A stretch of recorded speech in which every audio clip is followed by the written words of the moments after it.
yang memang membutuhkan supporting itu memang tadi ini di sisi yang paling kanan, yaitu yang Bareskrim tadi ya, yang paling kanan. Saya tertarik sekali soal Puslapor dan Dokes tadi. Ingin sekali dapat lebih detail lagi datanya. Misalnya begini, pertanyaan-pertanyaan simpel ya. Kan polisi juga manusia, manusia juga bisa sakit. Berapa sebenarnya dari 480.000 lebih personel Polri yang sakit? Sakit yang permanen, sakit yang sedang atau sakit yang biasa gitu. Yang permanen juga banyak.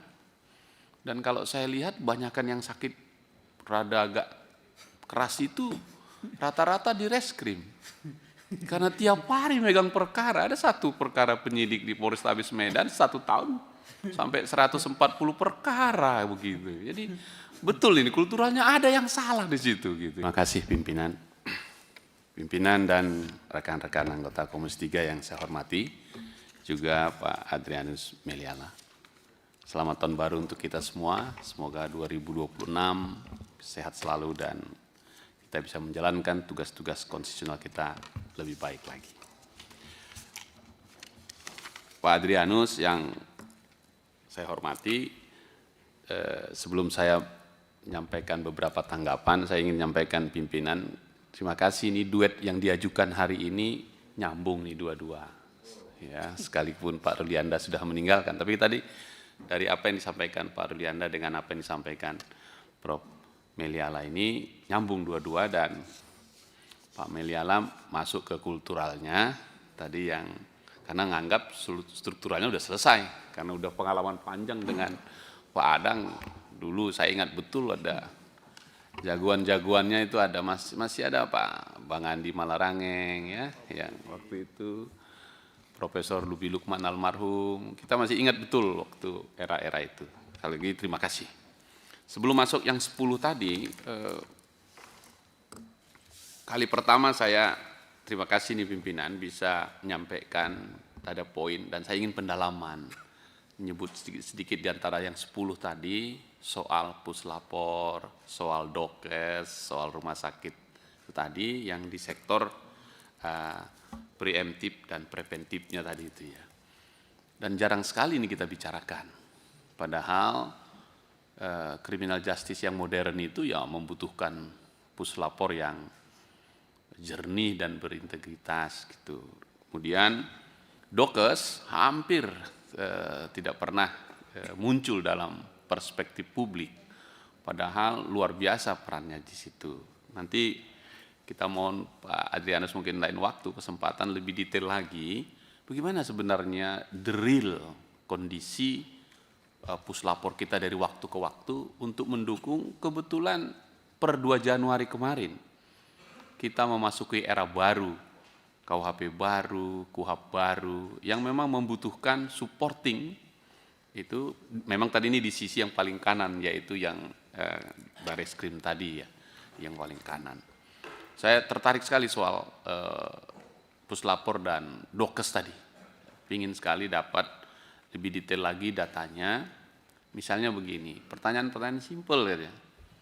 Kan polisi juga manusia, manusia juga bisa sakit. Berapa sebenarnya dari 480.000 lebih personel Polri yang sakit? Sakit yang permanen, sakit yang sedang atau sakit yang biasa gitu. Yang permanen juga banyak.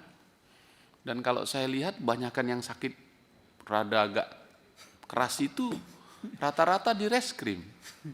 Karena tiap hari megang perkara, ada satu perkara penyidik di Polrestabes Medan 1 tahun sampai 140 perkara begitu. Jadi betul ini kulturalnya ada yang salah di situ gitu ya. Berapa yang sakit di lalu lintas kita dan sakitnya apa dan seterusnya gitu. Kalau di kultur tadi antara yang 10 tadi kan masuk di situ satu. Nah yang kedua, mohon izin nanti kalau bisa dapat datanya lewat pimpinan supaya kita lebih dalami lagi. Yang kedua soal non-tusi. Ini saya agak yang terbaru nanti mohon juga diberi respon. Kalau boleh kan tadi selalu slide itu paling kanan ujung itu non-tusi selalu dikasih tanda no gitulah gitu. Dan pada waktunya sebaiknya tidak ada non tusi, masuklah kepada yang tusi yang paling mendasar. Salah satu problem terbesar tadi sudah disampaikan juga, astacita Presiden Prabowo kalau ditarik ke satu kata adalah kedaulatan dan ketahanan pangan, energi, dan air. 3 ini. Lalu Kapolri secara cepat merespon di antara itu soal pangan. Maka dia membentuk gugus tugas ketahanan pangan. Lebih fokus lagi jagung gitu.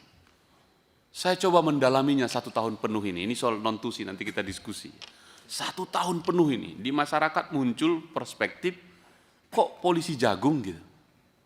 Gimana ceritanya nih kok sampai kita masuk ke situ dan mengapa sampai masuk ke situ dan pengalaman kita 1 tahun. Ternyata memang jagung kebutuhan kita sangat kecil sehingga harus impor berdampak pada ancaman kedaulatan nasional di sektor pangan. Dengan tidak tersedianya jagung maka pakan untuk ternak menjadi sangat mahal. Pakan ternak yang mahal mengakibatkan harga daging menjadi mahal. Akibatnya APBN tergerogoti begitu besar. Sehingga Kapolri mengambil sikap, saya masuk di situ. Saya lihat luar biasa.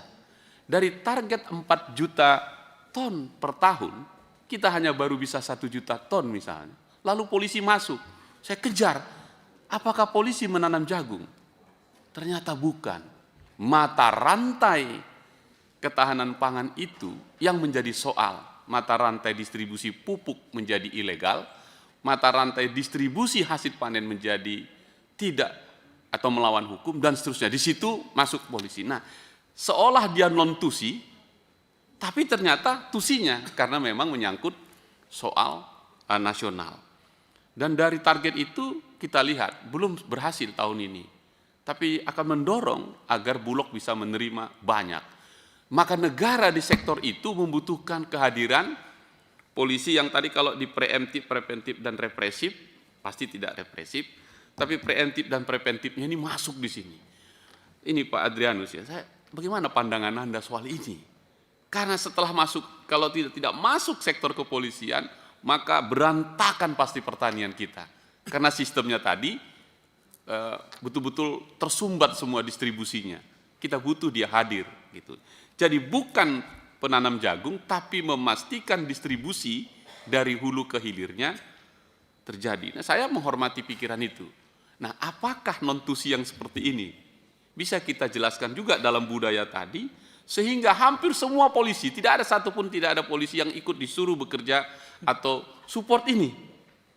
Bahkan satu Babin Kamtipmas harus bisa memantau berapa hektar lahan jagung di situ yang produktif atau tidak produktif dan seterusnya. Bagi saya ini luar biasa gagasan besar ini dan mestinya bagus. Nah, pertanyaan saya adalah kalau tadi non tusi, yang kayak gini ini masuk tusi atau non tusi ya? Ketika negara membutuhkan situasi ini, ketahanan pangan, ketahanan energi, ketahanan air.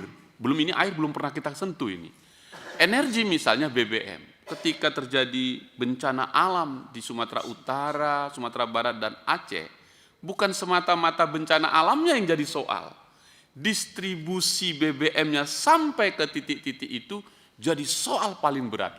Lagi-lagi masuk di situ.